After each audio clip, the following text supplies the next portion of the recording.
They cut my overtime with a smile. Your system basically runs itself now, my manager told me, tapping the projector with his pen. We can't keep paying you to babysit green lights. I built those green lights. I'm Mark, mid-30s, senior systems engineer on paper, the logistics workflow guy in real life. My job is boring to explain and terrifying when it fails. I'm the one who glued together our online store, order management system, warehouse software, shipping carriers, tax calculators. All of it. Every time someone hits place order, it goes through a chain of services and queues I can see in my sleep. When it works, nobody thinks about it. When it breaks, trucks don't move, warehouses go quiet, and finance starts calculating how much money is evaporating per hour. Last time we checked, my system directly touched about $18 million a year in shipped orders. If it stops, everything stops. But in the Tuesday budget meeting, all they saw was a bar chart with my name on it. Support hours, logistics orchestrator, Mark, red bars, quarter over quarter. Someone had even added a trend line. We sat in a glass conference room that smelled like burnt coffee and stress. Paul, my manager, stood at the front. HR on one side, a junior from finance on the other, all of them staring at my hours like they were a personal failure. 46 hours of overtime last quarter, Paul said, looking at me, then at them. And that's with no major incidents. I folded my hands on the table. Those overtime hours are maintenance windows, Paul. Carrier cert renewals, database indexing, patching, batch tuning. The same work you told me not to do during business hours because it might impact orders. HR gave me the kind of smile people use when they want you to calm down and sign something. Leadership is asking, she said, if the system is stable enough now that we don't need one person taking all the night and weekend work. We want to be fair with you and with the budget. Stable doesn't mean unattended, I replied. Traffic is up 30% this year. We're already stretching our batch windows. If something goes wrong at 2 a.m., we can't wait until 9 a.m. to care. Paul clicked to the next slide. New heading. Proposed support model. Here's what we're thinking, he said. We move to a business hours only model for Mark. No more automatic overtime. No more expectation that he's on his laptop at night. If something happens after hours, it either waits or goes through the general on-call pool. General on-call. Help desk and app devs who'd shadowed me once, maybe twice, and came away with, that system seems complicated. You know the on-call pool doesn't know this stack, I said. They don't have production access. They don't know where half the logs live. That's why we're documenting better, right? Paul said, like it was a joke we were both in on. You've done great work making this thing robust. We can't build a process around one hero with a laptop. It's not scalable. I sat back and looked at him. I'm not asking to be a hero, I said. I'm telling you what happens if no one touches this thing for 8 hours during peak volume. HR leaned forward, latching onto her favorite word. To protect you, Mark, we're updating your job description. No more unpaid overtime, no expectation of after-hours work unless you're officially on call and compensated. This is good for you. It's good for the budget, I said. Maybe not for the customers. The junior from finance glanced at me, then back at the slide. On his laptop, I could see a tab labeled Cost Savings Q4. I knew I'd already lost. So just to be clear, I said slowly, you are explicitly telling me not to log in after hours unless I'm scheduled and paid for on-call, even if I see alerts, even if I know it's going to hurt. Paul nodded. Correct. We can't have shadow support models. If we're paying for it, it goes through the official process. And if an incident happens at night and nobody with access picks it up, we'll handle it, he said. We can't run a company on what-ifs. I stared at the slide with my name in red and felt something shift. For 3 years, I'd been the what-if guy. What if the carrier API choked on a weird address?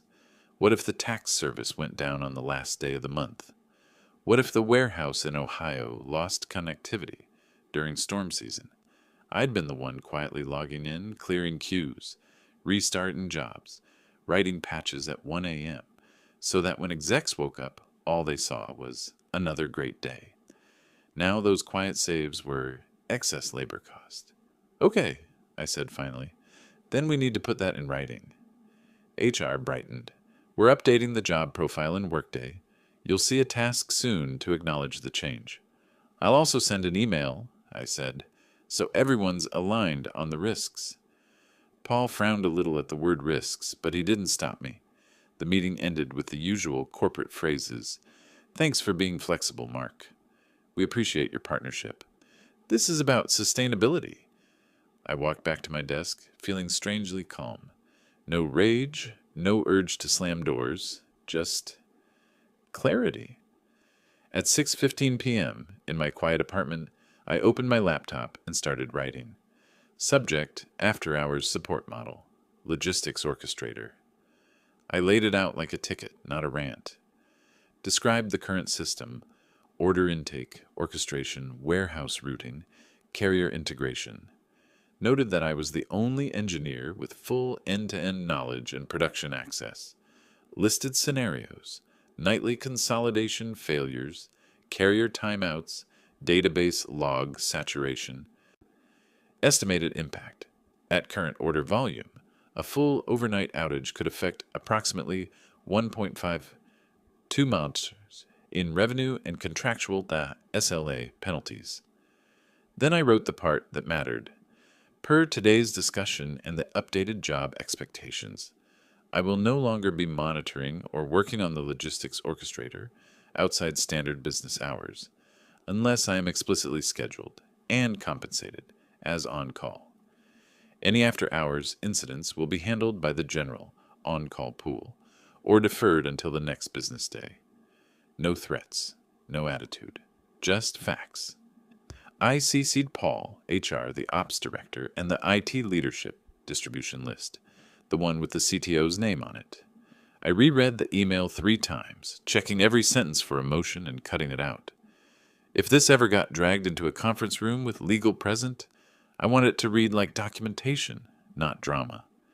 My cursor hovered over the send button. Some part of me, the part trained by years of late-night firefights, wanted to delete it and just keep being the reliable guy. The other part was tired. Tired of invisible saves. Tired of being a cost line. Tired of hearing "we'll handle it" from people who'd never logged into a production shell. I clicked send. There was no dramatic music, no instant reply. Just a whoosh and a copy in my sent folder. 5 minutes later, Paul replied, "Thanks, Mark. This is very thorough. We'll take the risks under advisement." Ops director added, "Appreciate the clarity. Good to formally document this." HR didn't reply at all. I closed the laptop and sat there in the quiet, staring at nothing. I didn't know it yet, but that boring little email, the one nobody thought twice about, was the line between Mark the cheap safety net and Mark, the guy whose system just proved exactly how expensive he really is. 2 days after that email, the new policy went live. Workday sent me a cheerful notification. Your job description has been updated. Please review and acknowledge. I clicked acknowledge with the same energy you'd use to turn off an alarm clock. No overtime, no after-hours work, no expectation of midnight heroics. They wrote it. I signed it. And, whether they understood it or not, it meant the system now lived or died by their rules, not mine. At first, life felt lighter. For 3 years, I'd never really slept on weekends. Not deeply. Not without one ear tuned to alerts or late-night pings. But now, I started putting my work phone face down at 6 p.m. I stopped bringing my laptop home, just in case. I went to the gym. I cooked. I saw friends. And the system hummed along, deceptively healthy. Meanwhile, they were celebrating their efficiency gains. One afternoon, as I walked past a conference room, I saw a slide on the screen. Support Cost Reduction Logistics Platform. My name wasn't on that one. Just a proud downward arrow. Paul was presenting. Finance was nodding. Someone laughed. I kept walking. But the irritation had started creeping in, slowly, like water under a door, because every time a small alert flickered on my dashboard during the day, I knew exactly where it would go when the sun went down. Nowhere. To nobody. Because the general on-call pool was still mostly help desk guys who'd shadowed me once and walked away with the expression people get after watching open-heart surgery. I tried one more time, one last attempt at preventing the inevitable. In a weekly risk review, I said, "Volume's up almost a third from Q2. We need a maintenance window before the end of the month to re-index the main tables and rebalance queues. If we wait until a failure, the recovery is going to be painful." The ops director didn't even look up from his laptop. "We're in change freeze until after the holidays. Add it to Q1? That's too late," I said. "We're already brushing our thresholds. We'll manage." I walked out of that room with a single thought. They want to fire. They just don't know it yet. But even then, even with every warning written down, I still didn't expect the exact way it would go down. It started on a Friday night. Of course it did. Marketing had launched a 48-hour free shipping promo without telling a single person in IT. Orders poured in faster than I'd ever seen. The system was busy but stable when I left at 6 p.m., and I left on time. Laptop closed, phone in my pocket. Policy followed to the letter. At 9:43 p.m., while I was halfway through a movie on my couch, my phone buzzed with a push notification.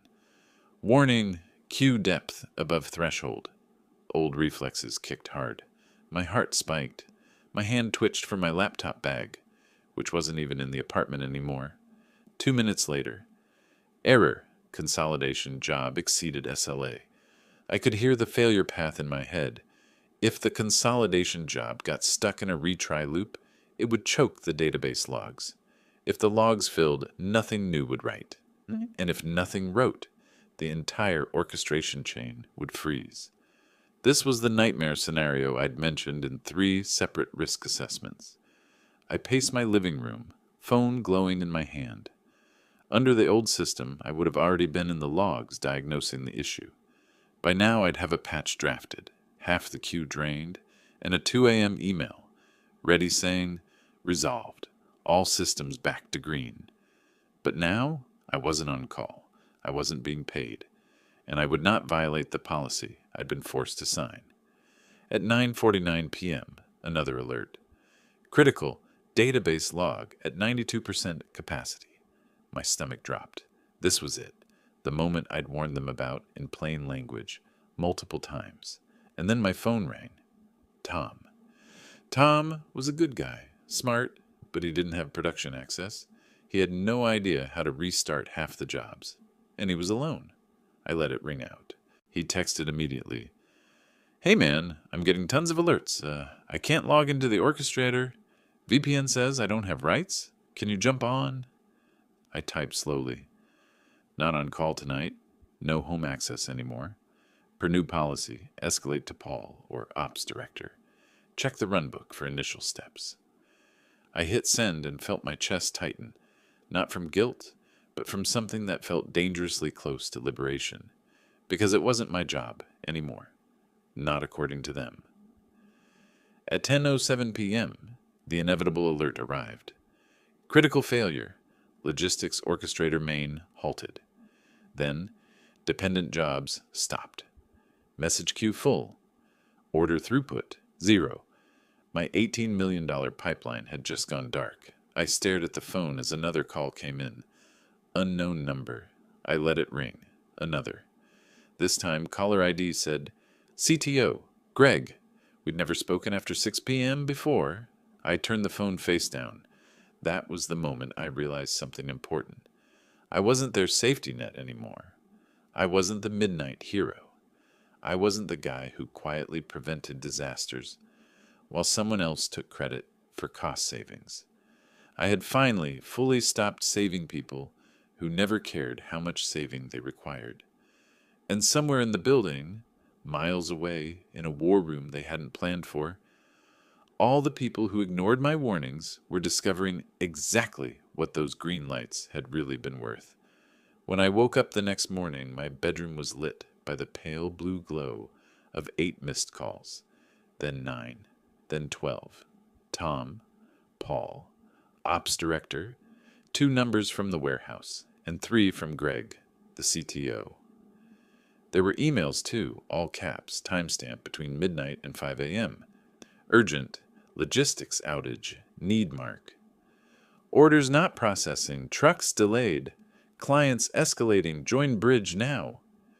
I sat at the edge of my bed, letting the phone vibrate in my hand. The system had been completely down for almost 10 hours. They weren't dealing with a slowdown. They weren't dealing with a glitch. They were dealing with a halted pipeline, a backlog stacking up like wet cement, and a warehouse network waiting for instructions that never arrived. And every one of them, every manager, director, and exec, was learning in real time what I'd been trying to tell them for months. When you remove the person who built the system from the system support model, you don't save money. You just delay the bill. I showered, shaved, made coffee. At 7:05 a.m., I finally called Paul back.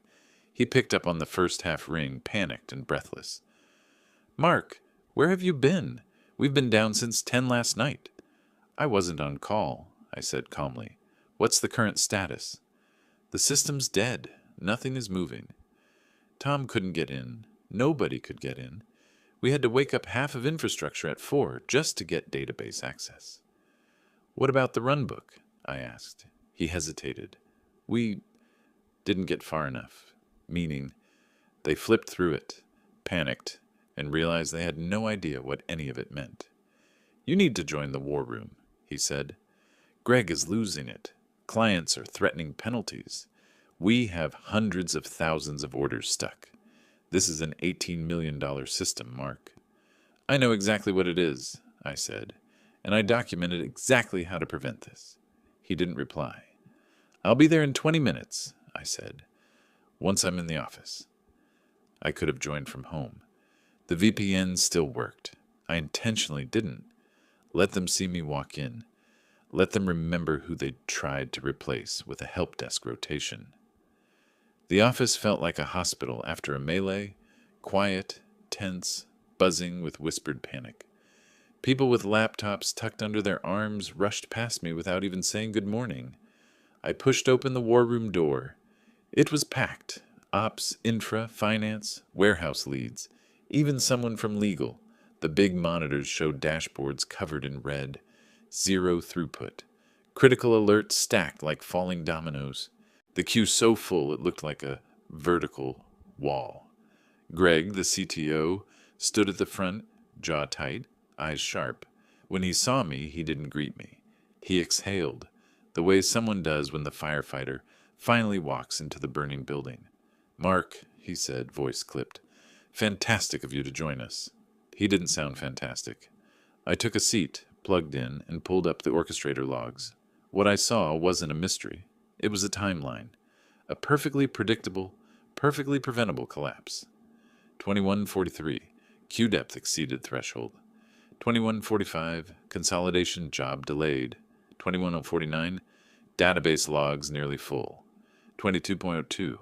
Consolidation job failed hard, leaving a transactional lock. 22:05 onwards. All dependent jobs failed. 22. Pipeline dead. All night. Nothing processed. Everything piled up. Greg folded his arms. "Your system crashed, and nobody could restart it." "The system behaved exactly as designed," I said. "It protected order integrity by refusing to process corrupted batches. The failure wasn't technical. It was the absence of someone qualified to respond." Every head in the room slowly turned toward Paul. Greg followed their gaze. "Well?" the CTO asked. Paul's voice wobbled. "We adjusted the support model to be more efficient.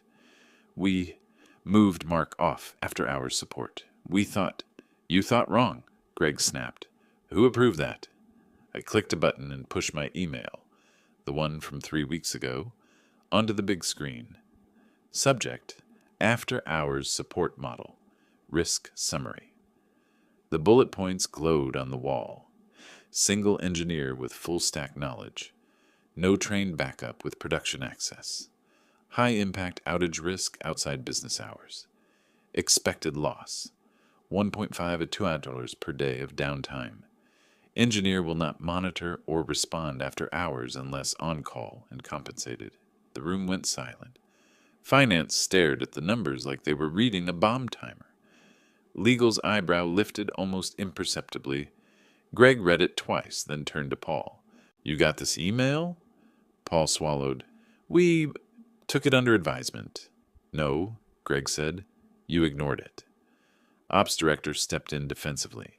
Look, we didn't think this exact scenario was likely. Systems have been stable for 6 months. I pointed at the corner of the dashboard. A warehouse in Ohio had over 40,000 orders stuck. A carrier sync had failed 5 times. 3 states were showing full-day delivery delays. This isn't stability, I said. This is luck. And luck ran out at 9:43 p.m. Finance spoke quietly, like someone trying not to set off explosives. Preliminary estimate, assuming we clear the backlog by Monday, we're looking at $3 to $5 million in direct impact. More if cancellations spike. A warehouse manager muttered, We're dead for the weekend. Greg looked at me. Can you fix it? Yes, I said. But I need full authority to put the system into maintenance mode, and I need infrastructure on standby. And I need it now. Do it, he said immediately. There's something else, I added. This recovery requires after-hours work. The policy needs to reflect that. Greg didn't even blink. You'll be paid. I nodded once, then started typing. The familiar rhythm of keys, the familiar hum of the database, the familiar choreography of controlled recovery. Only this time, everyone in the war room was watching quietly as the person they'd treated like a replaceable cost center restarted an $18 million artery, one careful command at a time. Progress bars crept upward, jobs resumed, queues drained, warehouse monitors flickered from red to amber to green. At 12:14 p.m., the first clean batch completed. A small cheer rippled through the room. It wasn't the victory they thought. It was the beginning of the reckoning. Because now that the fire was out, someone had to explain who poured gasoline around the building and why they told the firefighter to stay home. By Monday morning, the smoke had thinned, but the building still smelled like a burned-out engine. We'd cleared most of the backlog. Warehouses were stabilized, customer support was bruised but standing, and the system, my system, was breathing again. But the outage had cost them millions, not hypothetically, not on a slide, in real, irreversible dollars, and now someone had to answer for it. Greg, the CTO, scheduled the post-mortem for 9 a.m. The subject line read, Root cause analysis, logistics outage and support model failure. Not incident review, not discussion. Failure. That word alone told me where this day was going. The room was smaller than the war room, but the silence inside it was heavier. Around the table sat Greg, CTO, Ops Director, HR Manager, Finance Lead. Legal counsel, Paul, my manager, and me, the people who mattered when something might end up in front of the board. Greg opened the meeting with no small talk. We're here to understand how our primary logistics pipeline went dark for 10 hours without a qualified responder. He pointed at me. Mark, start with the timeline. I walked them through it. The increased order volume from the marketing campaign nobody warned us about. The queue growth. The consolidation job retries. The database log saturation. The lock. The cascade failure. The halt. Then I added the part they had all felt but hadn't said aloud. And for 10 hours, nobody with the right access or knowledge touched the system? Ops director cleared his throat. We had Tom. Tom didn't have access, I said. You can check the access request history. He tried to elevate his permissions at 10:08 p.m. Nobody approved it. Nobody was awake. HR blinked at me. Why didn't you log in when you saw the alerts? I'd been waiting for that question. I placed 2 printed sheets on the table. My email, the Workday policy acknowledgement. I wasn't on call, I said. I wasn't being paid. And I explicitly documented this scenario. Legal picked up the email and read it line by line. Her expression didn't change, but I saw the tiny nod, the same one attorneys give when something is airtight. Greg exhaled through his nose. So this wasn't a technical failure, he said slowly. This was a support model failure. Correct, I said, and we discussed that risk in advance. Finance tapped a pen against the table. How much overtime did we actually avoid? He asked. Paul shifted in his chair. A few thousand a quarter, he said. Versus the 3 to 5 million we lost this weekend? Finance replied. Paul opened his mouth, then closed it. Ops director jumped in. Look, we didn't expect this exact cascade. Systems were stable for 6 months. We thought the risk was low. I turned my laptop to face the room, pulled up the risk register entry I'd updated months ago, and slid it to the projector. Under impact, high under, likelihood, medium owner. Paul submitted by. Mark Gregg stared at it, then at Paul. You signed off on this, he said. Paul swallowed. I thought Mark was being overly cautious. He tends to focus on worst-case scenarios. That's literally his job, Gregg snapped. Silence. Thick. Undeniable. Career-ending. Gregg turned back to me. All right, here's what's happening next. 1. Immediate reinstatement of a dedicated on-call rotation for critical systems. 2. Compensation will match the responsibility. 3. No support model changes happen again without my personal approval. He paused. 4. We are assigning a fully trained backup for Mark.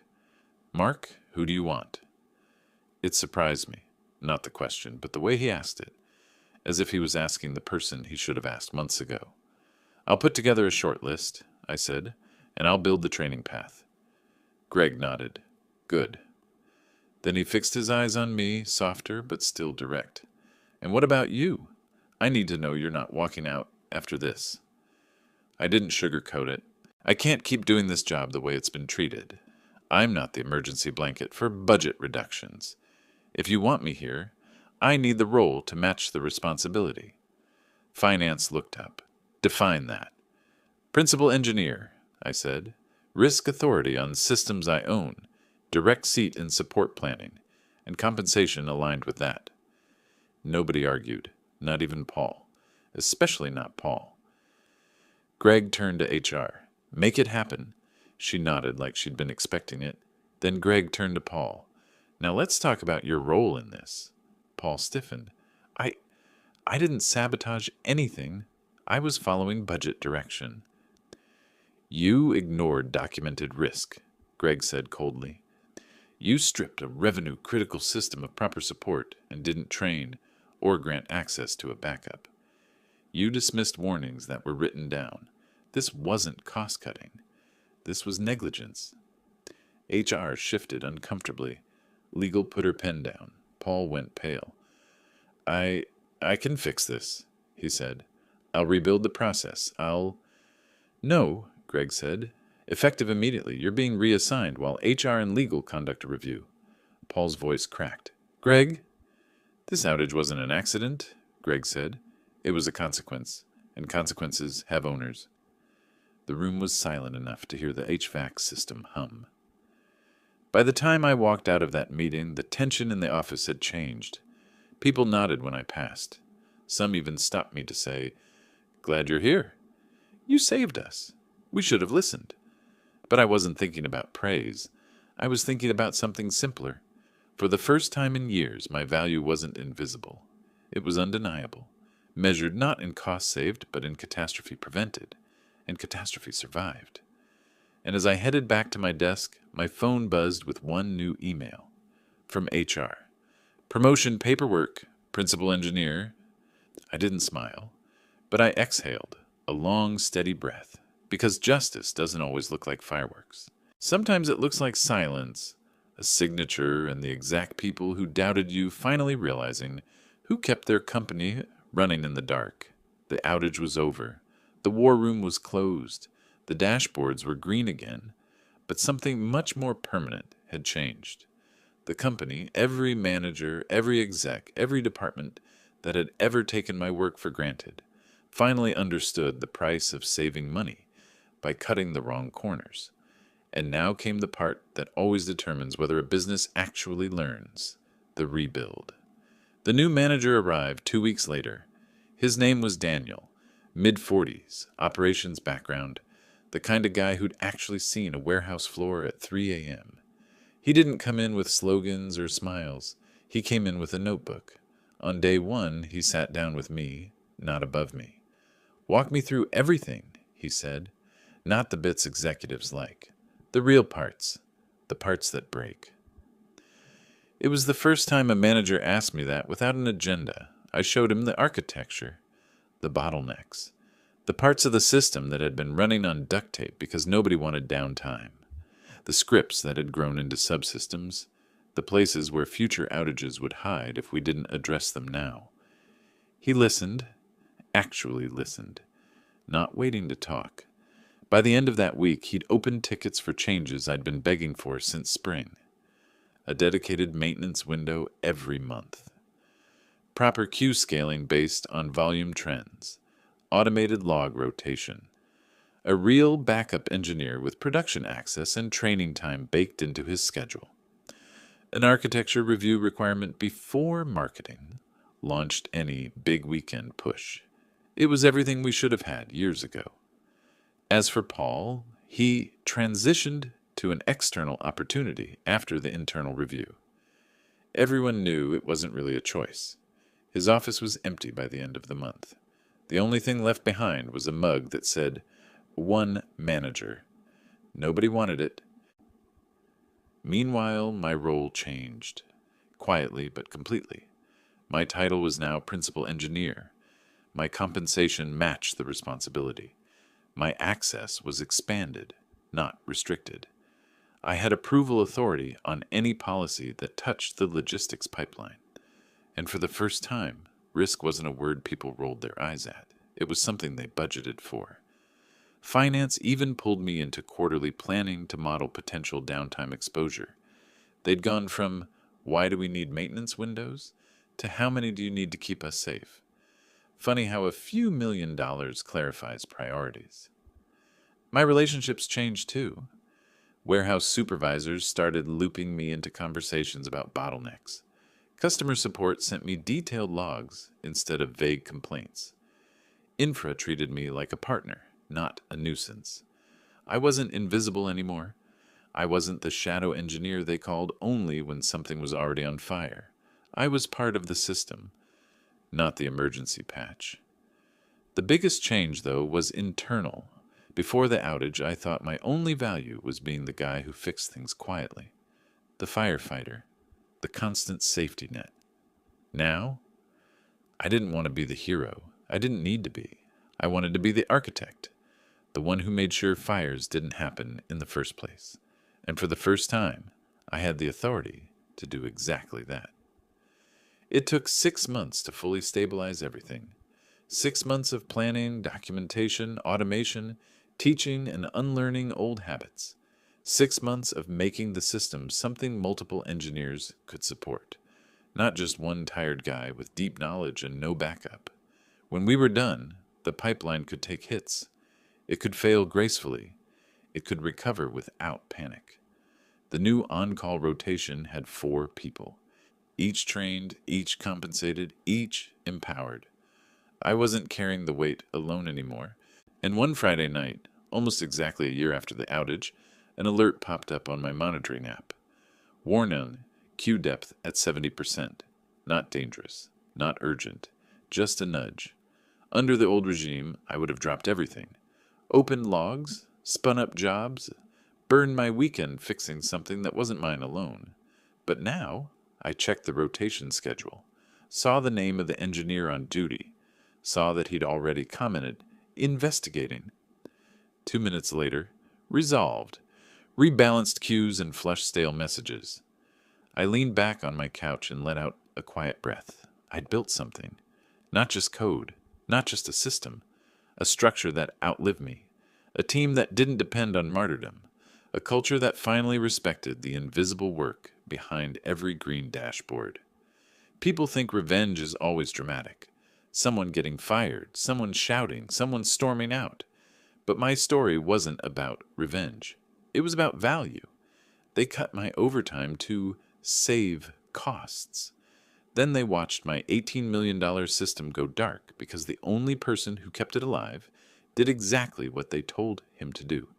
He stopped giving them free labor. The fallout was theirs. The consequences were theirs. And the rebuilding, the calm, stable, sustainable rebuilding, was mine. And that, in the end, was the real victory. Not the outage, not the panic, not the war room, but the moment, months later, when the system handled a problem at 9:43 p.m., and I didn't even look up for my dinner, because they finally understood my worth, and because, for the first time, the system didn't need a hero.